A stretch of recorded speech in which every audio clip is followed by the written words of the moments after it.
So how in the heck is this all going to play out in Iowa? Let's bring in radio talk show host Steve Deace and Democratic strategist Crystal Ball. Great to have both of you with us tonight. Steve, I want to know, start with you. You had a focus group there in Iowa with evangelical Christians. Tell us about it. What happened?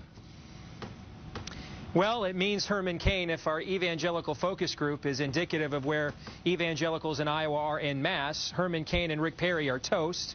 I think they would prefer to see more assertiveness from Rick Santorum and Michelle Bachmann, who they view as closer to their own. And I think they're intrigued by Gingrich's brilliance, but also are leery of whether or not they can trust him, and he still has that case to make. Crystal Ball, can they be enamored with all the flip-flopping that Newt has been doing and cozying up to Nancy Pelosi and Hillary Clinton on issues? How's that going to work? Well, I have to say, I do think that Newt Gingrich's flip-flopping has been a bit more convincing than Mitt Romney. It's a low bar. And I think that he's handled this actually quite well by putting it all out there on his website, saying, here it is, here are the attacks you're going to hear, here's my response. He got out in front of it. And let's be honest, Newt Gingrich is somewhat of a known quantity, so there's plenty for Iowa voters not to like about him. They just have to decide, are they that desperate to have a Mitt Romney alternative that they're willing to overlook Newt Gingrich's past with sitting on a couch with Nancy Pelosi? Steve, this is going to come down to evangelical Christians deciding in Iowa if Newt Gingrich is good enough for them. And I know that the percentage of evangelical Christians that go to these caucuses is very high. So how is this going to play out? Is Gingrich, is he in the lead in Iowa, in your opinion, from what you hear?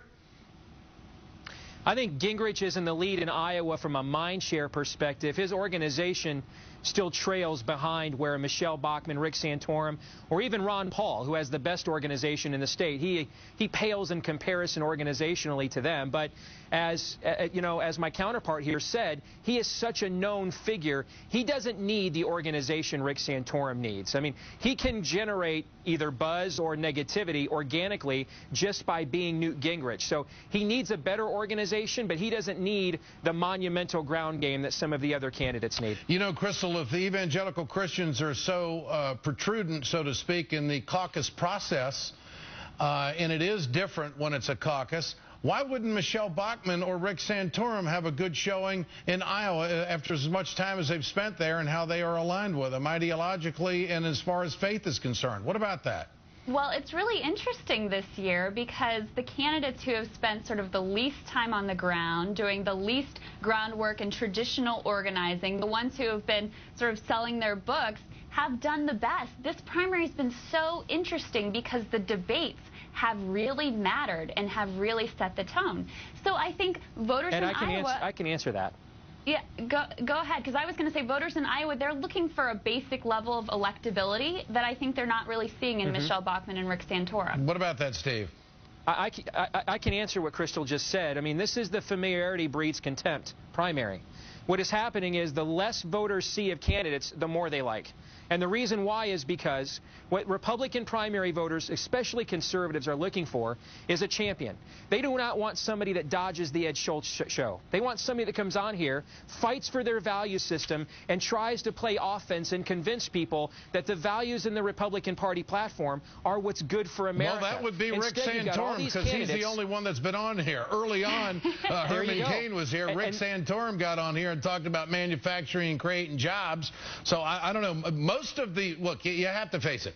The Republican candidates go to Fox News. They go to Safe Haven. They don't want any confrontation whatsoever. And it's hurting them. Why is it hurting them? It's hurting them, Ed, because a lot of Republican primary voters, and this is not a knock on Fox News, but in general, a lot of Republican primary voters are afraid their way of life is at stake.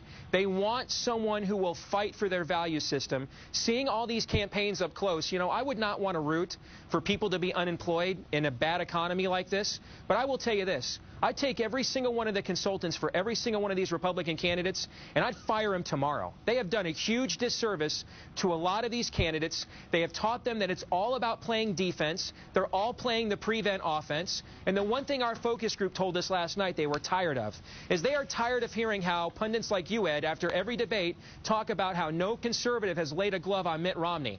They want someone to lay a glove on Mitt Romney because they feel like if you won't stand up to Mitt Romney when it's in your own best interest, then you won't stand up to the Ed Schultzes of the world when it's in our interest. But you know, the reason no one's laid a glove on Mitt is because Mitt's support is basically stable at 20%, and they're all just fighting to be that anti-Mitt alternative. Because if this truly turns into a choice between A, being Mitt Romney, and B, being one other candidate, Mitt Romney cannot win in that scenario. And going to what Steve says, yeah, and to the point of what Steve is saying, you know, most voters are not looking at, okay, where are they on this issue and that issue. They're basing it more on a gut instinctive level. Do I trust this person? Do I think they understand what I'm going through? And are they going to fight for me? And I do think they're seeing that fighter in Newt Gingrich. Well, a wise old conservative told me today on my radio show, Richard Viguerie, that one of three people is going to be the next president of the United States. It's either going to be Barack Obama, it's either going to be Newt Gingrich, or it is going to be the former governor of Massachusetts, who just can't get above that 20% level, as you were talking about. We shall see. Steve, Crystal, great to have you with us tonight. Appreciate the conversation.